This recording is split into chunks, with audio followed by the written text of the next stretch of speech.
Yo, what is up? You are listening to NBA Big Board, and this is your host, Rafael Barlowe. I got a special guest today. It is Leif Thulin, and he is going to give us his list of the top 10 point guards in the 2022 NBA draft class. Stay tuned.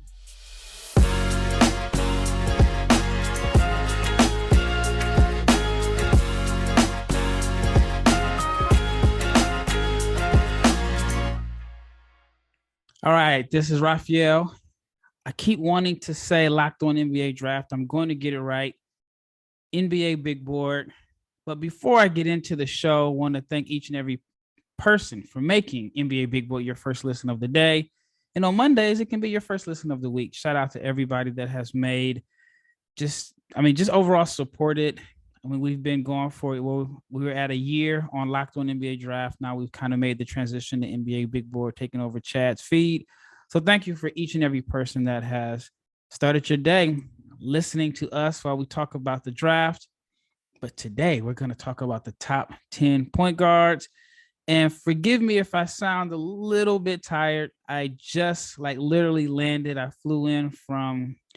I started off in Milan. It was like over 28-hour travels. Actually, even more than that. It was 28 hours of travel time. That doesn't include the hour and a half that I was stuck on the plane because the bridge connecting the plane to the terminal was messed up. But I'm fresh off the plane. But I had to get my guy Leif Thulin. He is going to break down his top 10 point guards of this class.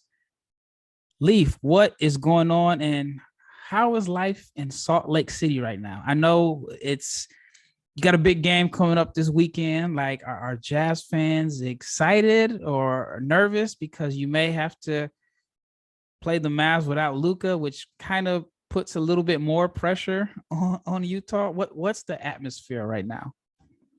Oh, yeah. First of all, thanks for having me on. I'm happy to be here and I'm doing well. Salt Lake City was very nice last weekend and snowing this week. So not the greatest, but I think the atmosphere is people now have optimism that they did not have as of 3 or 4 days ago before Luka hurt his calf. I actually still believe the Jazz would win this series with a healthy Luka. Just schematically, I liked the Jazz's chances, and maybe that's the homer in me speaking, but I think a lot more people are high on the Jazz winning that round of the playoffs, not beating the Suns, because I don't think anyone really thinks we will. But there's some hope. I'll put it that way. Yeah, it's like you want to win with the team being fully healthy, but I feel like with everything that's kind of going on with Utah and all the rumors surrounding Gobert and Donovan being possibly split up this summer and the Lakers rumors with Quinn Snyder, I think a win in the first round of the playoffs may help out a little bit, but you also feel like if it's a first round exit, then changes are going to be made. But that's a subject for a totally different show. All right, let's get into your top point guards. And when I say your top point guards, it doesn't necessarily have to be a traditional point guard. It can be someone that you feel like can play the one. And that's the thing about players today. Positions are so fluid. I have a hard time figuring out what position is Chet Holmgren. Is he a 5? Is he a 4? And then I like to, when I give a guy a position or a label, I try to think about what position would he play in a closing lineup as opposed to a starting lineup. So I think there are guys that are 3s when they start the game, but they'll close at 4. So for you, it's totally fluid. There's no right or wrong answer here. None of us are right or wrong when it comes to this draft stuff until after the end of their rookie years or whatever. So who is number one, the number one point guard or lead ball handler for you in this year's class? I've got Jaden Ivey as my number one. And like you said, he's not necessarily a traditional point guard, but he's the most electric guard that is at the top of my board. The other guys at the top 4, I think the consensus top 4 are bigs. And I think Jaden Ivey's got the capacity to take over the game. And if you're going to draft a guy in the top 5, you typically want to give the guy the keys to the car and take over. And I think he's best suited to do so from the point guard spot and like a lead guard role, I should say. rather than playing off ball, unless he is drafted to a unique situation. And I think he's got all the traits to excel at the point guard in the NBA, especially where the floor is more open. Whereas in college, he had two bigs that were always in the game, at least one of them. And it took away his greatest strength of driving. I think the spacing of the NBA will really be conducive to his game. Yeah, I agree 100%, except I have him going to a unique situation in my mock draft. I have him going number 3, and this is just based off of the records, not, I mean, we'll know the draft order, and I guess a month from now. But I have him going number 3 to the Detroit Pistons. I actually have him ahead of Chet on my big board and my last mock. And I think that fit is good for Detroit. It will improve the overall athleticism of the team. At one point before adding Marvin Bagley, you can make a case and say Detroit was probably like the least athletic team or least athletic young team in the NBA. And then I think playing with Cade it maximizes Ivy as a secondary. And I think you can never have enough ball handlers. Now, what that means for Killian Hayes, I don't know. What is your thoughts on Ivy in that unique situation? Because he could end up in a unique situation, whether it's Detroit, whether it's Houston, or Oklahoma City, or Orlando. I mean, either team, if he goes in the top 4, like most are predicting, there's not a clear-cut guarantee that he's going to be that team's point guard. Yeah, I was thinking about OKC and Detroit as possibilities. And I think those two, they have their point guards of the future in Cade and Shai Gilgeous-Alexander. I wonder in Orlando if you hand him the keys to the car and you say, okay, Ivy, you're the man. If he were to go for or any of those top 4 picks, and if they were to get that pick, I think he'd be the man. I think he would play the point guard. I don't think that one's as unique of a situation because they haven't had a player emerge as the franchise point guard. I think Cole Anthony's a really good player, but I think he can play off ball just as well as Jaden Ivey.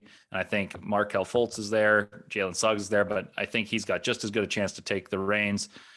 I think if you give him the reins and play some pick and roll or pick and pop with a big man, he's got the capacity to be a special playmaker because he makes some plays that make your jaw drop, but he just hasn't been playing the point guard very long. And I think the pick of taking him in the top 5, I think unless he goes to Detroit or OKC, I think you have to give him the reins to be a special playmaker that he has the capacity to be. So do you think in Houston, opening day, you got Ivy, and then you have Kevin Porter Jr. You think opening day, Ivy would be their starting point guard? I'm not sure opening day. I would personally do that because I think you got to let your picks rock, but I'm not sure that's what they would do. That's Kevin Porter Jr. is really talented. I just believe in Ivy to be a star, a potential to have a star career in the NBA. Yeah, I think I would believe in Ivy long term over KPJ. It's interesting you said about Orlando. I think like no matter who they draft, there's going to be some redundancy. And I mentioned it on the article I did on NBA Big Board that I feel like if you went to 5 different players on Orlando's roster and said, who is the team's franchise player, I think 5 different guys will give you an answer.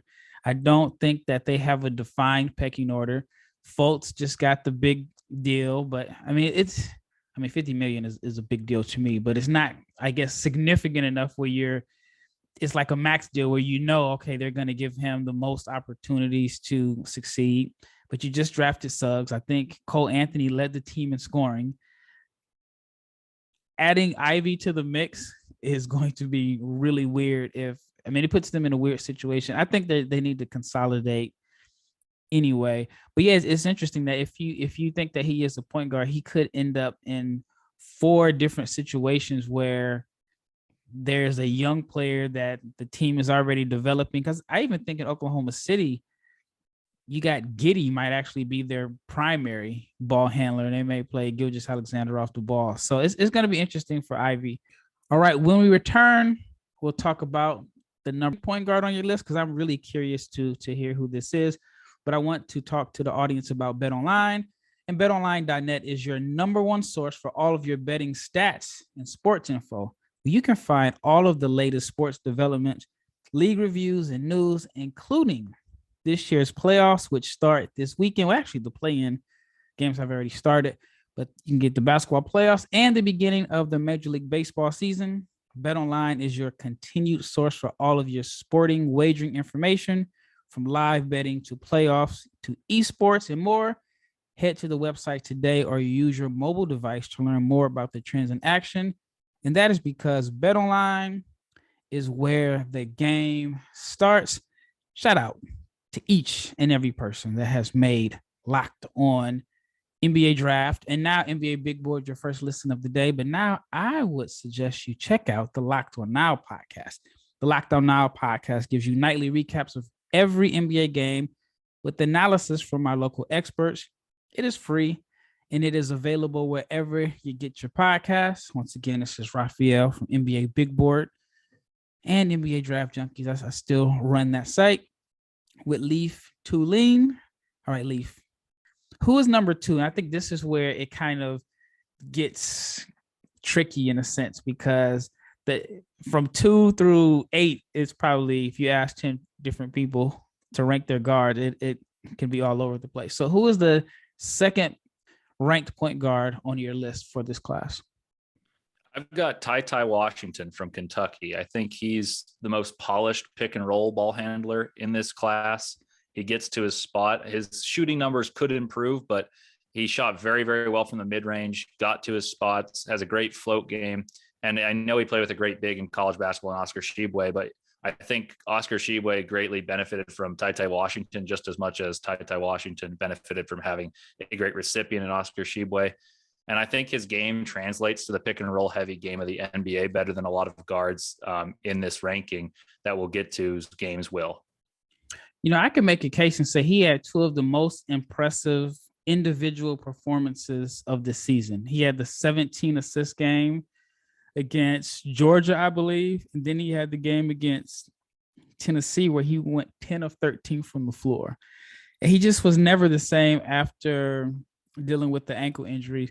Now, let me ask you this. Are there any concerns about his age? He's 20, and I've tweeted saying he's only like a couple months younger, and maybe not a couple exactly, but he's just maybe 3-4 months at the max younger than Wendell Moore, who is a junior. And so do you feel like, I mean, he's older than Ivy, I believe. Do you feel like his age could, I mean, it's weird that we're talking about a 20-year-old. His age has been a factor, but is there any concerns about him being older for his class for you? I personally like to think of it as college basketball experience rather than age. And I think age is helpful in high school. I think like if you're older, you can be a better recruit because you're physically more mature. But I think once you are auditioning for the NBA draft, which is college basketball there for those type of prospects, it's college basketball experience in terms of years. And he only had 1 of those, not to mention he struggled with some ankle injuries. And I think he even had a calf injury while at Kentucky. And so I don't see that as too much of a deterrent for picking him in the lottery. And I got him around 11 on my big board right now. I think Wendell Moore Jr. Came to Durham for Duke really young, and then he had a tough freshman year, and he really gained and blossomed in his sophomore and junior. And all power to him. I think that helps him as a prospect more than Ty being old for his class hurts him, if that makes sense. Yeah. What's your ideal situation for Ty? I have him going to the Knicks on my mock. It might be a lazy pick because everyone feels like New York needs a point guard with the whole Kemba Walker experience being a disaster. I think him and Derrick Rose only played like 62 games combined. And then there's also like the lazy ties to Kentucky, even though I don't think he signed with CAA, but you just feel like Kentucky guys, if they're in the Knicks range, are going to be end up with New York. What is your best fit for Ty? It's an interesting question. I haven't thought about that. I like the Knicks one off the top of my head. I think somewhere that allows him to play the pick and roll primary ball handler and doesn't have a guy that will be the lead scorer. I think the Knicks are a very good option because RJ Barrett maybe become that guy who handles the ball more and takes a larger role. And obviously they have Julius Randle, and who knows what's going to happen there. But Off the top of my head, I think that's the one that stands out to me as a team that needs a guard, maybe drafting around that range, because most of the teams there have guards of the future. And so I think it's lazy and I'm copying, but I like that pick. I actually had Washington also as a decent fit, simply because I think with Washington, they've been trying out different point guards every year, and this is going to be, or next year, if Bill does come back, it's probably like your fourth different year with a different point guard, from Wall to Westbrook. They tried Dinwiddie, and I think that Ty would probably be the best compliment to Bill in a sense, because I think when Wall was there was a debate over whose team it was. When Westbrook was there, I felt like the Wizards played their best basketball when they kind of gave the keys to Westbrook in the second half and just said, Russ, go ahead and just be Russ. The Dinwiddie situation didn't work out at all. But I think Ty would not get in the way of Bill, but it doesn't put Ty in the best situation to, I mean, he'll be the primary, but he'll be playing more off the ball than on the ball. Who is the third point guard on your list?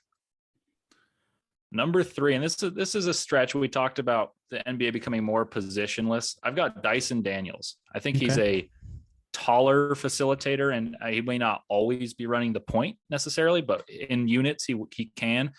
He's versatile. He sticks out to me because he's unselfish, and he's the type of guy who fills out a box score. He's a stat stuffer, and he does it in minor ways and major ways. He doesn't get to the rim amazingly. Like, there's not this burst that just wows you, and he doesn't shoot a ton of free throws, but he shoots at 74% from the line. I believe in his shot getting better, and I'm a fan of jumbo facilitators, just guys that are bigger and taller, see over the defense, and I think his defense, due to his height, is also a plus. Yeah, Australia has been producing these jumbo facilitators, from Ben Simmons to Josh Giddey to Dyson Daniels. And even though Daniels is probably not as creative of a passer as Giddey, but I mean, it's still something in the water there where they are developing these big point guards or just big facilitators. Not like for Daniels, he kind of reminds me of Lonzo Ball in a sense, to where he can play or defend multiple positions. He is okay as your primary, but he can also play off the ball. He's not going to get to the rack. Like, for me personally, I prefer my point guard to get downhill on pick and rolls, because I feel like you're much more of a threat when you get downhill. And the reason he reminds me of Ball is because neither one of those guys are going to put a lot of pressure on the rim. I'd say they're more so ball movers than playmakers. What is your biggest concern about Dyson Daniels? Like, if he doesn't pan out like you think he would, what would be the reason that you think holds him back from maximizing his potential? I think if his shot doesn't improve, that kind of puts a lower ceiling. I think a lot of people are thinking he can improve his shot, and his lack of explosiveness and ability to get downhill. There's a lot of hope for his shot to improve. And I think if both don't improve, because you're not going to improve athleticism by that much, but your shot can improve. I think if you're 0 for 2 in that aspect, that does concern me. And I worry a little bit about, I think I agree with your comparison about Lonzo. I think the difference is Lonzo is a very, I would almost say, elite lateral mover. And I think Dyson is good. And I guess if we're saying just pure worries, I worry that he is a little too upright at times. But I think that with coaching, that's not a terrible concern. So I'd say mostly shooting, because you can't teach burst to the rim. And I don't think he's ever going to have that at a premium. Yeah, it's funny you mentioned that. I know in my notes, that was one of the first things I saw, was he plays 2 straight up and down. And it's hard to get by defenders when you're straight up and down. I mean, low man wins. That's one of the terms in basketball. And he just doesn't really get real low on his drives. All right. If you were in charge of his development, what shot would you have him work on first? The pull-up mid-range off the dribble, or the 3-point set shot? Man, that's a really good question. So I forgot to tell you when I'm hosting, I put guys on the hot seat. I like to see where like guys it. think. I like it. I just got to think about it. So I think I'd work on the set shot because we said he's a point guard, but I mentioned at the beginning, I think there are times where he doesn't play on ball a ton. Mm-hmm. And I would say that you need to maximize when you're off the ball to make yourself more of a threat when you're on the ball. And I think his height, if he works on his set shot, favors him in making it possible for him to develop later a kind of pull-up jump shot operating off of the pick and roll and snaking a pick and roll and getting to mid-range. So I would work on the 3-point set shot. Gotcha. All right. So we got Jaden Ivey, number 1, Ty Washington, number 2, Dyson Daniels, 3. So I have a quick question. Actually, you know what? Let's take a break and then I'll get to this question. Who is number 4? I was torn here, and I've got the next one or two are torn because I wasn't sure if they could play point guard, but I'll put them in. But this one I went with John Montero. I see kind of a Dennis Schroeder type. He's very quick. He's a plus athlete, got good vision, attacks single coverage well. I think when there's not too much help, he really identifies it and gets to the rim in straight lines. And that's something that you mentioned. You want your guards to attack the rack. I think he does that at a very high level. And I think his shot is competent and will improve. He's very young, and the mechanics don't scare me away. Yeah. To me, he's more of a scorer than shooter. But I've been following him since I saw him at Basketball Without Borders in 2020, and he was my favorite player at that particular camp. And I mean, that camp featured Josh Giddey, and I mean, I've been a fan of Montero this year. I don't want to say it was a disappointment. It was hard for me to gauge him with the whole overtime elite situation because, it's an upstart league. Of course, it would have been easier to evaluate him in the G League or in college basketball, or even if you would have stayed at Gran Canaria. So I think scouts and evaluators probably have the same concerns in a sense against the competition that he was playing against, even though there's some guys that in the overtime elite program that I think are going to be first round picks. But I thought he made a good showing at the Hoop Summit last weekend. Now, what are your concerns about Montero? Like you compared him to Schroeder. I think he's more so a Lou Williams type, maybe. It's weird because, like, at least when I think of Dennis, you always felt like he was going to be the fastest guy on the floor.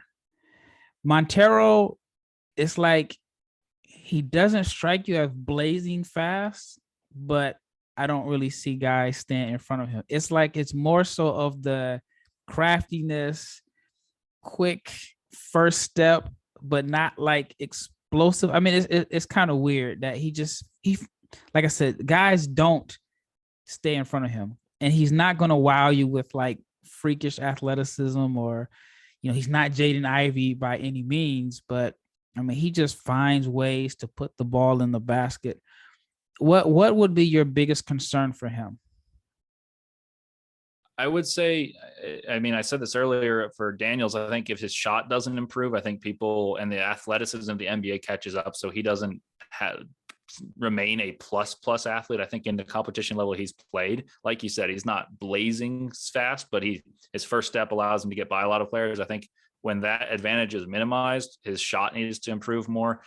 And I think I wouldn't say this is a knock, but I think something that would really help him as an NBA player is if he became a better pick and roll operator. I think his vision is fine, but a lot of it's off of passing downhill is what I've noticed. And You've watched more of him than I have, but that was something that I noticed is when he goes downhill, he's a pretty good passer.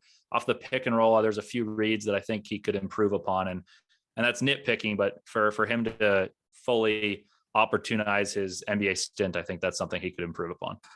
Yeah, I feel like if he gets a ball screen, then he's going to get to his pull-up. That's going to be like his first frame of mind instead of passing. But it's weird because, like I say, he's not going to wow you with the eye test, but he's a good rebounder. And he's actually been a plus defender because he just has this knack for getting steals and kind of has a nose for the ball. I think defensively he can be like Steph Curry in a sense, where he's going to be a good team defender, not necessarily a great one-on-one defender, but if you surround him with, some great individual defenders, then he'll look good. But then again, I guess you can say that for everybody. All right. Who is the next guard on your list? Yeah, so I have two. I want to put this out there that I want to see if you would agree with. So I've got Blake Wesley. I think he's got the ability to play the point, and then I've got Terquavion Smith. I think I'm leaning towards him being a two guard, but when I compiled this list in my head, I had him, and I know that's someone you're very high on. I'm driving the train now. I'm driving the Terquavion train. Yeah, I think he's a two guard, at least for me. But I just wanted to say that, so in case it's like a glaring omission, it was more because I thought about it and decided to put him in as a two. But as for Blake Wesley, I watched him in San Diego when Notre Dame beat Alabama and then lost in a close one to Texas Tech. I was sitting in the third row for both of those games at March Madness, and I was really impressed with his defense. And they played him off the ball, but when they needed buckets against Texas Tech, who is a team that is known for athleticism, they operated a pick and roll with Blake Wesley, and he got downhill. And yes, he can improve his finishing, but that you can't teach that size, athleticism, and he made some good passes out of them. Not all of them turned to assists, but that's arguably the best defensive team in the country in Texas Tech he's playing against, and he didn't look phased. He gets to his mid-range pull-up with absolute ease, and he can improve his shot, and I believe he will because the mechanics look fine. It's just a little flat, and that's someone I think is a guy that by the vast majority of boards I've looked at is being undervalued. Yeah, you know what? I like him, but I'm not as high on him as others. I don't even have him as a first-round grade on my last mock. I don't know. Like I feel like he's definitely talented, but right now I'm trying to think of like what is the skill set he's going to hang his hat on. Is he a one? Is he a two? I think he shows flashes of being able to be a good shooter. I think he shows flashes of being a playmaker, but I think he's more so of a ball mover. I think for, at least in my opinion, I have to watch this film again, but the last time I really took a deep dive in this film was probably back in like January. And I thought like his best outcome would be like Karis LeVert. Because remember at one point people thought Karis LeVert was going to be a point guard. So if he ends up being LeVert, then he's definitely worthy of a first round pick. I just don't know like what skill set he hangs his hat on. While I feel like with Terquavion, from day one, you know, like, okay, if he's not a one, then he's going to be an off the bench, microwave, instant offense scorer who is, capable of reeling off 4 or 5 straight threes in a row. But I think Terquavion is more so of a two than a one, even though he does show some passes of, flashes or glimpses of being able to make some pretty good reads out of pick and roll as far as hitting the roll man. But I mean, I would bring him in for instant offense. But then again, he could end up being like Reggie Jackson. If he ends up being Reggie Jackson, then I mean that's not a bad career. All right, who's next on your list? Next, I've got Hugo Bisson, a French guy. I've been impressed with the way he scores off of the bounce. He's got good guile to his game. He shoots it pretty well. I was impressed with his rebounding in one of the recent games I saw. And I wouldn't say he's a good defender, but I wouldn't say he's a bad defender. And I think at that point, you just take the mediocrity as a bonus because the offense, I believe in the upside. He's an adequate athlete as kind of the defense would entail there. And my biggest knock on him is sometimes he takes ill-advised jumpers. Sometimes you can teach that out of someone.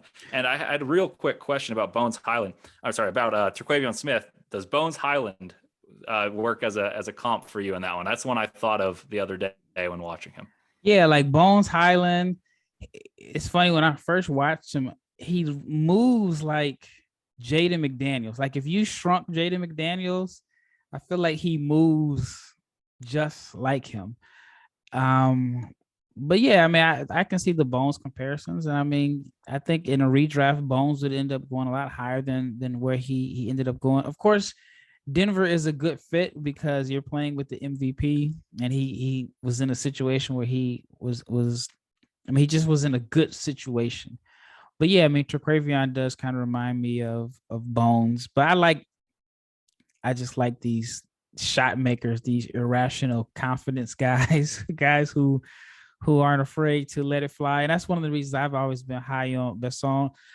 He hasn't had the season that I was expecting him to have. I know like last year he led second division France in scoring.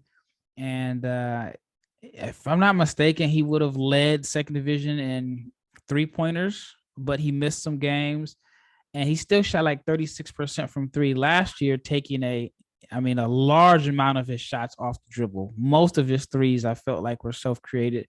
This year, the numbers aren't as efficient, but I like him as a shot maker. His agent was telling me that he thinks he could be like Tyler Hero. And so, I mean, me visually, I didn't see the comparison, but that's what his agent said. All right, where do you have Kennedy Chandler? I'm high on Kennedy Chandler, and I'm just seeing like your list, and I'm like, okay, my man Kennedy Chandler he's not the top three, he's not four, not five, not did Kennedy crack your top? He's right 10? here. He's right. Okay, yeah. All right, yeah, because I like Kennedy Chandler. I almost put him above Hugo. I went upside there. I think I see a higher upside with Hugo Bisson if he hits than I do with Kennedy Chandler. My concerns with Kennedy Chandler as to why I guess he slipped here. I think his jump shooting, there are games where it looks really good. And I think at a guy, when you're 6 foot, I know he's blazing fast and he's got long arms and he gets to the rim, but there are only so many players that at that height can rely on those traits. And I don't think he's quite got the game to be able to do so. Like Donovan Mitchell, as a Jazz fan, and I'm not comparing them whatsoever, but he's 6'1", and he's got blazing speed and he's developed into a very good shooter. And I don't think Kennedy Chandler has the traits to offset his deficiencies to the level. So that's one of my concerns. And I don't think he is necessarily a great playmaker. I think you've used the term him as a ball mover. And I hadn't thought of that as terminology necessarily for him, but as we were talking about this, I think that's what I would describe him as more so. He's more dynamic because he can get to the rim and he'll drop dump offs and things like that. But I don't see unbelievable creation coming out of like his head. Like it doesn't wow me off the screen. And most of his best traits stem from athleticism, where I think at the next level, his athleticism won't be as much of a plus as it was in college and in high school. So you are similar to Richard Stayman, Mavs drafts, are not fully buying into the 38% 3-point shooting percentage. Yes. Gotcha. No.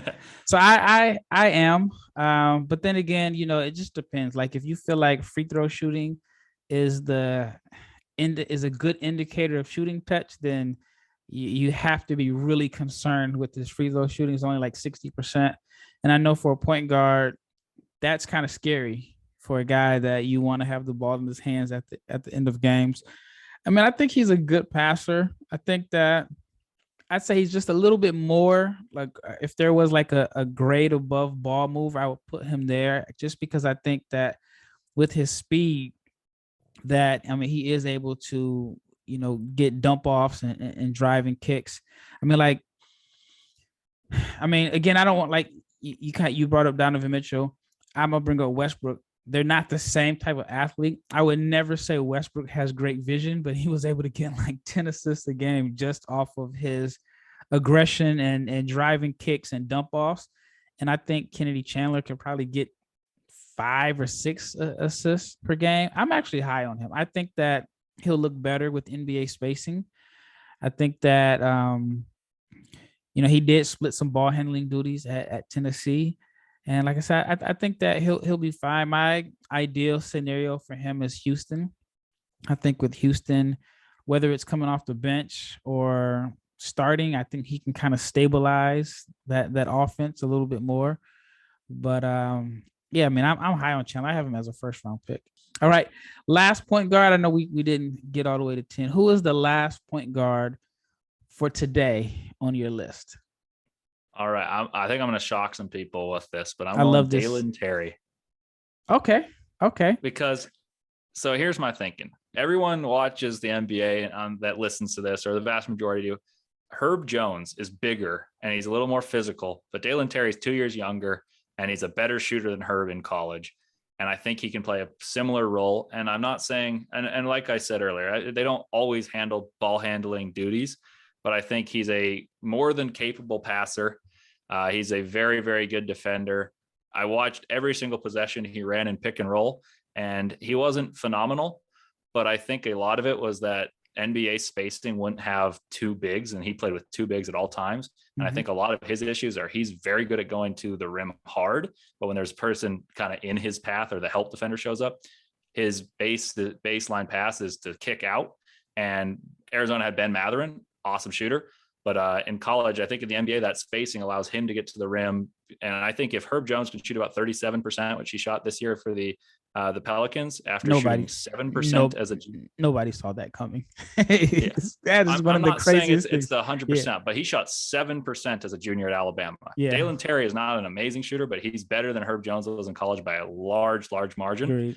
And I just think you follow that prototype. And so he's my next point guard. But I say that with air quotes for those of you listening. Yeah. The thing I like about Terry is that he really does take care of the ball. Like his assist to turnover ratio was pretty good. I know he had like a stretch where I don't remember the exact numbers, but it was like 14 assists and only 2 turnovers.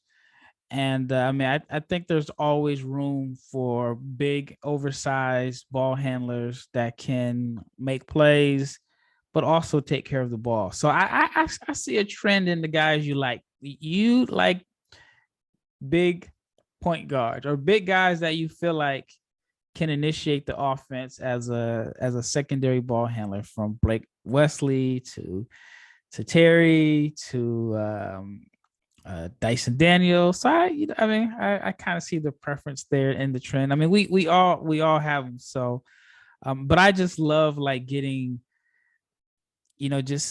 feedback about players from other guys that I really respect as a draft mind. And then I just love the fact that we all have different opinions on players, and none of us are wrong right now. Like none of us are wrong, because if you go back a year from now, if someone said Herb Jones is a first round pick, or, would be one of the top, 15 rookies in a class, most people would have been like, you're crazy. Well, I mean, that's why you play the game. Herb Jones. And in a normal year, because I think this year was loaded with rookie talent, but I think in a normal year, Herb Jones could probably be an all rookie player. It's just this year it's tough. There should be a third team all rookie this year. Yeah, I'm right there with you. I Dalen Terry, as a Jazz fan, is someone I'd try to get into the second round for. Well, all right, man. Thank you so much for coming on. Looking forward to next week. But before I go, I want to tell everybody about the Locked On experts covering Locked On NBA. And the Locked On experts, they talk about all the biggest stories around the NBA every Monday through Friday, and they're efficient. They get it done in less than 30 minutes. It is free, and it is available wherever you get your podcast. Once again, this is Rafael Barlowe from NBA Big Board, and I guess this is the NBA Big Board podcast. I was formerly, I don't want to say formerly with NBA Draft Junkies. I'm still doing NBA Draft Junkies. I still just have to get used to the transition from saying NBA Big Board to not Locked On NBA Draft, and NBA Draft Junkies, and so on. But I have my guy Leif Thulin talked about his top point guards. Stay tuned for tomorrow. I got a surprise for you. But once again, thank you for checking us out here at the Big Board Podcast, and we are out.